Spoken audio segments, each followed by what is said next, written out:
Other observations or comments or questions? Yeah.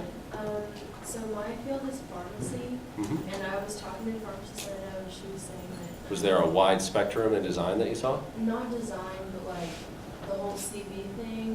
She was saying in some jobs it's helpful to have a CV, and then like if you're doing like.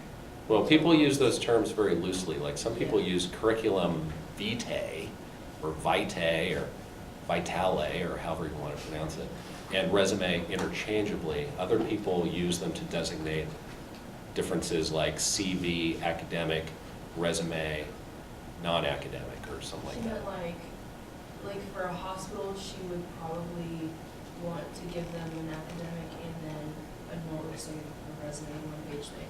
And at Walgreens, not so much. Yeah, no, because. Right. So that's another different divide. It's like hospital, probably working with, like, as colleagues, direct colleagues, probably working with a lot of physicians, surgeons, folks like that, researchers, versus, hey, if you're a pharmacist in a Walgreens, you're working with like store managers and, sales reps and folks like that. So, yeah. So what do you want to do? You want to work in a hospital or you want to work in a more commercial? In a hospital, but my question is like, do I even put that in this project, because I don't know. Well, it depends. What kind of job ad are you using for the project? I forget, it's one that just says pharmacist, but I don't think. Is it they for would a be hospital or is it yeah, for? it's for a hospital, but it doesn't say that they would be doing research, so I wasn't sure. Well, I mean, think about what you've learned. Hospital, in your field, probably equals CV.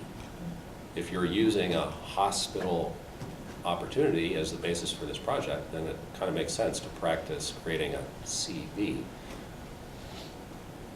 So your question of, well, I don't have that yet. Well, you could take two approaches to that. The first is you could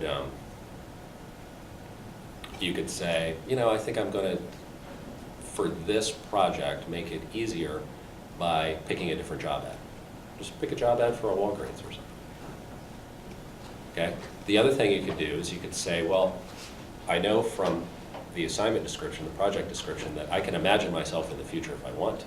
So just imagine yourself in the future, right?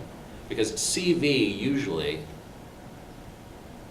people usually interpret that as like, this is going to be more than a page. Right? Like an academic CV could be like one that someone gave me as an example, a resume in their field. Could be like 12 pages long. Whereas a resume would be like 12 pages. No, Walgreens didn't want any part of that. Hospital administrator apparently has infinite time, sure. They're used to seeing it anyway because surgeons, here's 20 pages. Does that make sense? Mm-hmm. So what I would do is kind of dial it back to like, well, what do I want to do with this project? Do I want to practice creating a CV, which is a process that I'll probably be going through like years from now? Then imagine yourself years from now. On the other hand, if your personal goals for the project are, I just want to kind of get this project done and over with, then just pick a different job ad. You can change your job ad if you want. I mean, you're not locked into this. Like, for example, if you find a different resume example that you, today, tomorrow, next week, whatever, that you think would be more helpful for you, well, grab that. If you want to change your job ad completely, go ahead. I'll just eventually need that stuff when you resubmit the plan with your final stuff. If stuff changes, just say, I changed to this job ad, or I also found this resume example that was useful. Just, you can add stuff and change stuff. I mean, I'm going to see that document again, so write notes on it. Helpful? Yeah. Okay, cool. Other questions?